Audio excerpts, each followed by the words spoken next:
Je vais donner quelques informations, déjà le titre du discours, puisque c'est un discours que je vais oraliser. Le discours est un discours qui a été prononcé à la NPA. La NPA est en fait l'Assemblée parlementaire de l'OTAN, donc c'est l'AP-OTAN, la NATO Parliamentary Assembly en anglais. C'est donc une assemblée parlementaire des pays membres de l'Alliance du traité de l'Atlantique Nord. Les parlementaires sont des parlementaires nationaux et ils ont des commissions et rédigent des rapports. Et donc il s'agit ici de la présentation de l'un de ces rapports qui a été rédigé par Faik Öztrak, le rapporteur turc, mais qui est prononcé par le député Jean-Luc Retzer de France. Et l'intitulé est « Le système commercial international en péril, de la nécessité d'un retour aux principes fondamentaux ». Donc, vous pouvez imaginer le contenu qui sera commercial, économique, macroéconomique, commerce, balance commerciale. Oui, non, bon, c'est... Voilà, il y aura des chiffres, vous pourrez me remercier par la suite. Et à part le nom de Faik Öztrak, il y aura encore un ou deux noms de personnes participant à la commission. Voilà l'essentiel. Évidemment, tout ce qui est macroéconomique, donc déficit, excédent, voilà. Donc, si tout le monde est prêt... Et je vais évidemment parler en tant que Jean-Luc Retzer. Donc c'est parti. Chers collègues, mesdames et messieurs, comme j'ai déjà eu l'occasion de vous le dire, notre rapporteur, Lilja Alfredsdottir, a dû quitter sa fonction. Et c'est donc le président de notre sous-commission, Faik Öztrak, qui a achevé son travail sur ce projet de rapport. Cependant, Faik est en pleine campagne électorale et ne peut donc malheureusement pas être parmi nous aujourd'hui. Il me revient donc de présenter ce rapport et veuillez noter que nous procéderons à l'élection d'un nouveau rapporteur plus tard à la session d'automne. J'aimerais donc formuler, au nom de Faik, quelques remarques sur le rapport intitulé « Le système commercial international en péril, de la nécessité d'un retour aux principes fondamentaux ». Nos rapporteurs considèrent que ce document évoque une question importante pour la communauté transatlantique et pour le bien-être de nos concitoyens. Je vais tenter de résumer les points majeurs soulevés dans ce rapport.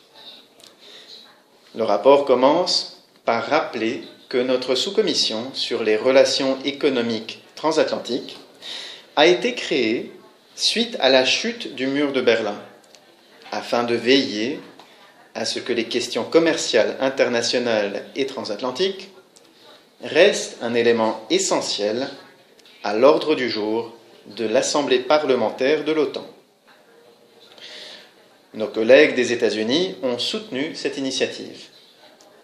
À l'époque, le raisonnement consistait à considérer que le système commercial libéral, instauré après la Seconde Guerre mondiale, avait non seulement contribué à une augmentation sans précédent de la prospérité des deux côtes de l'Atlantique, avait également permis à des millions de gens d'échapper à la pauvreté et avait encouragé la diffusion des technologies et des idées, mais qu'il avait également renforcé la sécurité. Dans le même temps, on a constaté que sécurité, démocratie et libre-échange se renforçaient mutuellement. La menace soviétique, persistante, avait fortement encouragé les pays de l'Alliance à réfréner leurs différends commerciaux potentiels et à progresser résolument sur la voie de la libéralisation. Depuis, l'espace transatlantique se caractérise par le libre-échange, avec un énorme bénéfice pour l'Amérique du Nord et l'Europe. Aujourd'hui, cependant, l'horizon semble s'assombrir. Les conditions qui sous-tendent le commerce mondial sont en pleine évolution. Aucun traité mondial sur la libéralisation du commerce n'a été signé depuis 1995. En 2018, les échanges commerciaux mondiaux n'augmenteront probablement que de moins de 3%, et ce, pour la 5e année consécutive. La tendance à long terme en matière de libéralisation commerciale est manifestement à la stagnation, et on peut vraiment craindre un repli en la matière à brève échéance. Les économistes ne cachent pas leur inquiétude, car ils savent que le protectionnisme coûte cher. Qui plus est, le protectionnisme constitue une source de tensions internationales et il pourrait même déclencher une guerre mondiale. Nous ne voulons pas emprunter cette voie. Malheureusement, le chant des sirènes du protectionnisme et du nationalisme alimente de fortes pressions sur la libre circulation des biens, des investissements et des personnes au niveau régional et mondial. La libéralisation croissante des échanges a permis à l'Europe et au Japon de se redresser et finalement de prospérer dans les années qui ont suivi la Seconde Guerre mondiale. Elle a aidé les États-Unis à devenir une superpuissance économique.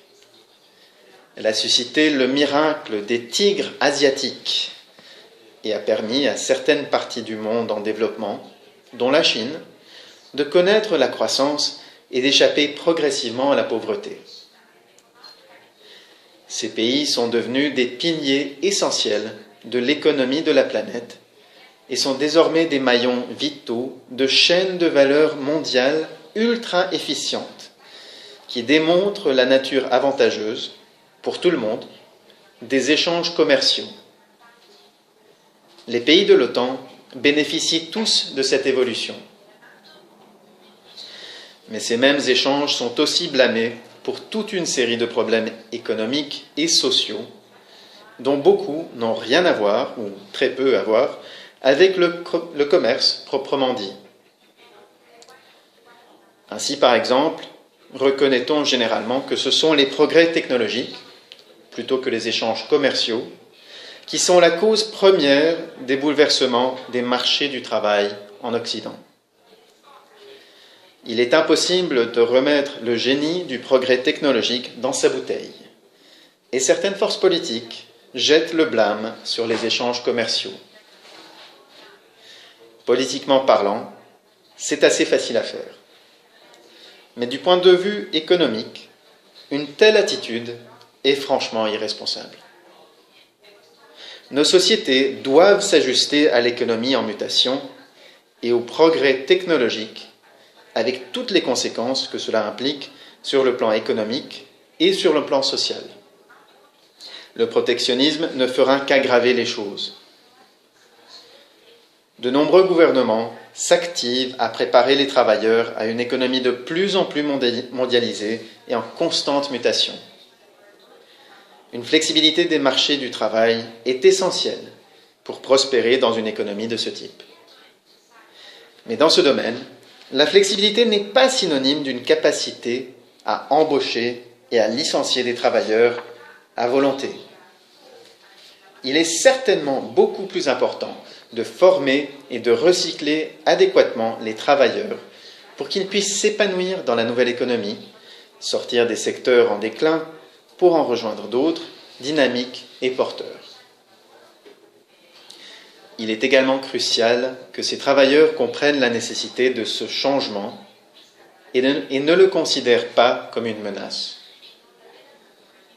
Le soutien apporté à ceux qui perdent leur emploi et l'association de ce soutien à des possibilités de recyclage peuvent constituer un moyen critique d'aider les sociétés à aborder l'économie mondiale avec confiance. Il est indéniable que des systèmes commerciaux ouverts produisent des effets largement positifs. Les salaires et les conditions de travail ont tendance à être supérieurs dans les pays qui pratiquent le libre-échange.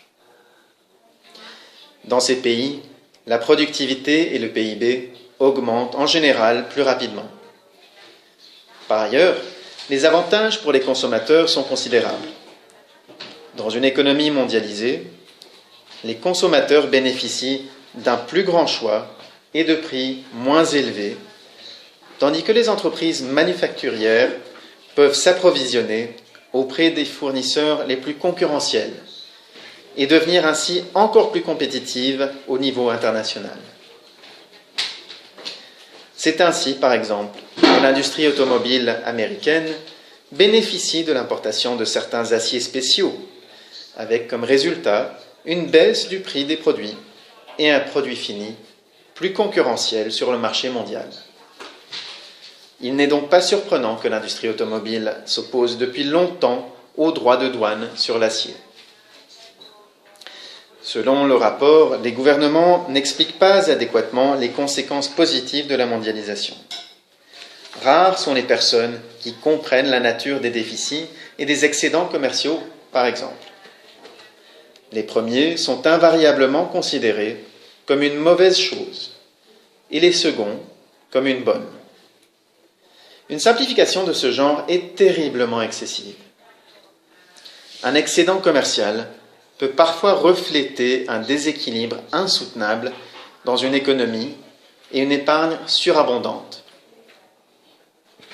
Dans pareil cas, l'économie nationale est bridée artificiellement, ce qui sape la productivité à long terme et engendre une distorsion des prix. De même, un déficit peut simplement refléter la croissance rapide d'une économie. D'importantes importations de biens, d'équipements peuvent par exemple traduire le passage d'un pays à un niveau plus élevé de productivité à long terme. Il ne s'agit pas nécessairement d'un signe de faiblesse. Dans d'autres cas, cependant, les déficits commerciaux reflètent de graves déséquilibres macroéconomiques, tels que des déficits budgétaires élevés et persistants. Lorsqu'il y a manifestement une désépargne provoquée par de faibles taux d'épargne publique et privée, des mesures protectionnistes ne remédieront en rien aux problèmes sous-jacents et ne feront qu'exacerber les conséquences économiques négatives. Dans le cas des États-Unis, par exemple, il est évident que les déficits budgétaires annuels ont la cote. Le pays peut se le permettre, en partie parce que le dollar a une crédibilité telle sur les marchés internationaux que les États-Unis peuvent emprunter à l'international pour compenser leurs déficits. Cette position macroéconomique se reflète dans leur déficit commercial. Mais pour corriger cela, il faudrait épargner plus et non prendre des mesures protectionnistes. Je suis sûr que toutes les personnes présentes dans la salle comprennent ces interrelations, mais ce n'est pas le cas de nombreux citoyens. Il peut être politiquement tentant d'exploiter des perceptions erronées à des fins politiques. À court terme, la stigmatisation d'autres pays pour masquer les carences d'une politique nationale peut fonctionner. Mais à plus long terme, ce genre de comportement ne permet guère de jeter les bases d'une croissance. Le succès de notre alliance, à un horizon plus éloigné, repose non seulement sur la disponibilité opérationnelle de nos forces et les valeurs que nous partageons, mais également sur notre capacité à soutenir des économies prospères et à régler nos différends économiques de manière sereine et efficace. Comme le stipule le traité de Washington, les membres de l'OTAN, et je cite, s'efforceront d'éliminer toute opposition dans leur politique économique internationale et encourageront la collaboration économique. Fin de citation. Notre alliance peut gagner en force et en unité pourvu que nous agissions de la sorte. Le maintien de relations commerciales est une proposition gagnante pour tout le monde. Il y a encore amplement de la place pour des négociations serrées. Mais nous devons soigneusement veiller à ne pas jeter le bébé avec l'eau du bain. Faire du protectionnisme une option par défaut représente une menace pour la prospérité mondiale et il est essentiel que nous n'empruntions pas cette voie. Nous sommes confrontés à des défis, c'est vrai. La violation par la Chine des normes de propriété intellectuelle en est un par exemple. Mais ce problème doit être résolu collectivement. Les gouvernements alliés doivent élaborer des stratégies communes pour résoudre les questions de cet ordre. Nous aurons davantage de chances d'obtenir des résultats favorables en agissant de concert plutôt qu'en recherchant des solutions unilatérales. Je ne soulignerai jamais assez la nécessité d'aider nos sociétés à envisager l'économie mondiale avec optimisme et opportunité. Plus vite une économie s'ajustera à la mutation des marchés mondiaux, mieux elle se portera. Cela peut contribuer à resensibiliser l'opinion aux liens qui existent entre prospérité et relations commerciales. Les États ont un rôle légitime à jouer en aidant les travailleurs des secteurs en déclin afin qu'ils soient mieux placés pour s'orienter vers des secteurs porteurs. Un exercice difficile, certes, mais faisable. Et le plus vite sera le mieux. C'est ainsi qu'il convient d'appréhender la mobilité de la main-d'œuvre à l'ère de l'économie mondiale. En fin de compte, le protectionnisme revient à pratiquer la politique de l'autruche. Évitons les décisions qui n'apportent aucune solution à long terme et qui ne font qu'empirer les choses. Merci de votre attention. N'hésitez pas à me communiquer vos commentaires au sujet de ce projet de rapport. Je les transmettrai à Faik Ostrak, qui remaniera ce projet en fonction de ceux-ci au cours de l'été. Merci.